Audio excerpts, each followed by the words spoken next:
15개 질문 소화하셨고요. 예상된 시간에서는 짧게 몇 가지 더 하셔야 되고. 무려 44분이 지났다는 거 한 번 더 알려드리고. 네. 이분들이 안 바쁘신 것 같아요. 네, 조금 더 제가 조금 조율은 해보겠습니다. 네, 보셔가지고 다양하게. 네, 여기 박준영 기자님. 제가 이름을 다 얼굴은 좀 알 것 같은데 이름을 몰라가지고 안녕하십니까 대통령님. 저 데일리 한국의 박준영입니다. 질문 기회 주셔서 감사합니다. 네. 저는 대규모 개인정보 유출 사태가 발생했던 쿠팡에 대해서 질문드리고 싶습니다. 아시다시피 쿠팡은 한국에서 매출의 90% 이상을 올리면서도 미국 기업임을 내세우면서 미 의회를 상대로 로비를 벌이고 있습니다. 네. 쿠팡을 포함해 글로벌 플랫폼 기업이 국내 규제를 회피하려고 할 때 대통령님께서는 통상 마찰과 경제 주권 수호 사이에서 어떤 식으로 대응하실지 궁금합니다. 글로벌 기업이든지 국내 소기업이든지 관계없이 법과 원칙에 따라서 상식적으로 대처하도록 할 겁니다. 그 다음에 국제규범이라고 하는 것도 있기 때문에 글로벌 기업 규제 문제는 유럽의 사례들도 꽤 있어서 우리가 거기에 맞춰서 상식적으로 또 대한민국 주권국가라고 하는 그 점도 고려해서 정당하게 처리하면 된다고 생각합니다. 네, 죄송합니다. 마지막 질문 받아도 될까요? 네, 한국일보 이성택 기자님 마지막 질문 받겠습니다. 네. 예, 대통령님 안녕하십니까? 저 한국일보 이성택이라고 합니다. 저는 그 정치 관련해서 대야 관계 관련해서 하나 여쭙고 싶습니다. 이제 그 장동혁 국민의힘 대표가 이제 특검을 수용 요구를 하면서 단식 7일차에 접어들었는데요. 그리고 또 한편으로 요구하는 것이 1대1 대통령님과 단독 회담을 좀 요구를 하고 있습니다.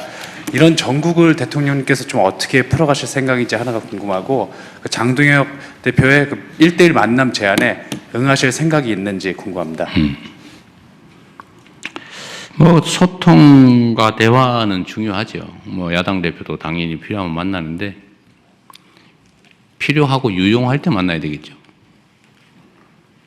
전에 봤더니 제가 하지도 않은 말 지어내가지고 정쟁을 유발하는 수단으로 쓰는 분들도 계시더군요.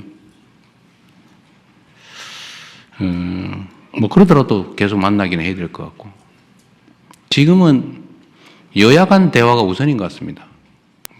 뭐든지 제가 다 개별 정당과 다 이렇게 직접 소위 말하는 직접 대화, 직거래를 하면 여야 관계나 여의도 국회에는 어떻게 되겠어요?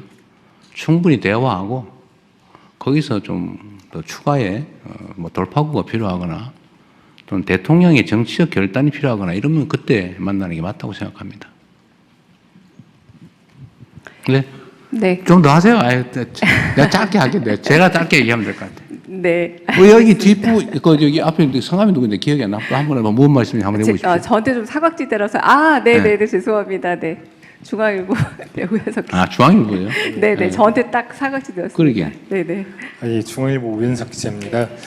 어제 국무회의에서 원전 얘기 한번 원전 얘기하셔서 지금 에너지 고속도로가 호남에서 이제 송전탑 이슈 때문에 어려움이 좀 있는데 원전도 결국 송전탑 이슈 같은 게 또 있을 수밖에 없잖아요. 그런데 이제 그걸 여론조사, 국민 여론 말씀하시면서 약간 신규 원전에 좀 열어놓으신 것처럼 느껴지는데 좀 어떻게 고민하고 계신지 부탁드립니다. 네. 저는 원전 문제가 너무 정치 의제화됐다는 생각을 합니다. 필요하면 안전성 문제를 포함해서 검토할 수 있는 거죠.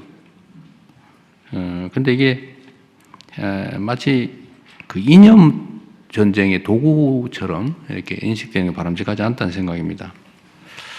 그리고 최근에 이제 국제 추세나 또는 에너지의 미래 이런 것들을 좀 고민을 해보면 엄청난 에너지 수요가 있는 건 사실인 것 같고, 또 재생에너지의 간헐성 문제, 그러니까 낮에는 발전이 되는데 바람 불 때는 발전이 되는데 그럼 아닌 때는 아예 안 되고 이런 문제, 이런 문제에 대한 대응, 소위 기저전력을 어떻게 확보할 거냐 문제, 하여튼 이런 것들을 다 많이 고민을 해봐야 되겠다. 너무 이렇게 이념적으로 닫혀 있는 거 옳지 않겠다 그 생각을 해서 그냥 그런 원칙적인 말씀을 드린 겁니다. 그러니까 필요한지 안전한지 국민의 뜻은 어떠한지 이런 것들 열어놓고 판단하자 그런 얘기였습니다. 더군다나 이제 국가계획도 이미 확정이 됐는데 이 국가정책의 안정성, 지속성이라고 하는 측면에서도 뭔가를 결정했는데 정권 바뀌었다고 마구 뒤집고 이러면 이게 예측 가능성이 떨어져서 경제 주체들의 그 경영 판단이나 이런 미래 예측에 좀 장애를 주는 측면이 있어요. 그래서 제가 아까 뭐 예를 들면 위안부 또는 뭐 그 강제징용, 강제동원 문제나 뭐 이런 문제에 대한 기존의 합의가 그렇게 마음에 들지는 않는데 국가 간 합의라고 하는 것도 뭐 정권 바뀌었다고 막 뒤집고 이러면 국제적 신뢰에 문제가 있어서 좀 기본적으로 존중하지 않을 수 없다는 말씀을 드리는 거예요. 아마 이것 때문에 좀 불편하거나 좀 불만인 우리 국민들께서도 계실 겁니다. 특히 원칙적인 입장을 가지신 분들. 그래서 이 원전 문제도 좀 비슷한 측면이 있어서 그 점도 좀 고려는 해야 되겠다.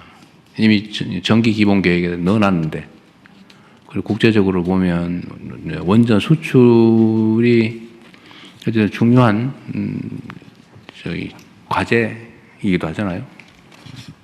시장도 엄청나게 사실 많이 늘어나고 있고 원전 시장이 뭐 그런 점들까지 좀 객관적으로 고려하자 그런 취지였습니다. 앞으로 뭐 어떻게 할지는 또 최종 결정은 남아 있으니까요.